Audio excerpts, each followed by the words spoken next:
आज मैं एक किताब पढ़ रहा था। गोविंद जी वैष्णव द्वारा रचित ये किताब बिछड़ना भूल जाना नहीं होता, एक नायक और नायिका की प्रेम प्रसंग की अद्भुत कहानी है। जब आप इस किताब को पढ़ेंगे तो पहले ही पेज से आप अपने आप को इस किताब के साथ खुद को जोड़ लेंगे, किताब के साथ एक गहरा संवाद और संबंध स्थापित कर लेंगे। गोविंद जी वैष्णव हमारे प्रिय मित्र भी हैं और इन्होंने ये पुस्तक रचित भी की है। मैं आपको ये इसलिए नहीं बता रहा हूँ कि ये हमारे मित्र हैं। जब आप इस पुस्तक का पहला पृष्ठ पढ़ेंगे तो आप इस पुस्तक के अंत पृष्ठ तक कब पहुँच जाएंगे ये आप खुद नहीं समझ पाएंगे। ये पुस्तक है बिछड़ना भूल जाना नहीं होता। इसका पहला पेज जो है मैं आपको पढ़ के सुनाता हूँ, आपको लगेगा कि हाँ किताब अच्छी है।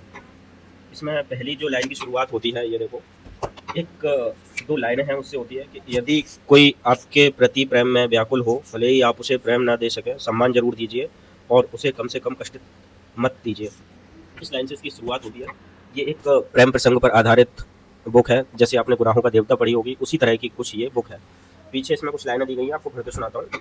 किसी से दूर हो जाना ही बिछड़ना नहीं होता, और अगर होता ही है तो बिछड़ना भूल जाना नहीं होता। अगर होता है तो आज तक क्यों याद है मुझे, मैं उसे अब तक क्यों नहीं भूल पाया। वैसे मैंने आपको बताया कि ये किताब गुनाहों के देवता जैसी है। किसी भी किताब की तुलना करना ठीक नहीं है। हर किताब अमूल्य होती है और अद्वितीय होती है। किसी भी पुस्तक की तुलना करना ठीक नहीं होता है, लेकिन जस्ट मैंने आपको इसलिए बता दिया है कि आप समझ सकें कि किताब किसके बारे में है। ये नायक नायिका की कहानी के प्रसंग पर आधारित किताब है, तो मैंने आपको थोड़ा सा इसको डिस्क्राइब कर दिया है। ये अमेजोन पे उपलब्ध है, आप इसे आसानी से खरीद सकते हैं और इसका आनंद ले सकते हैं। Thank you.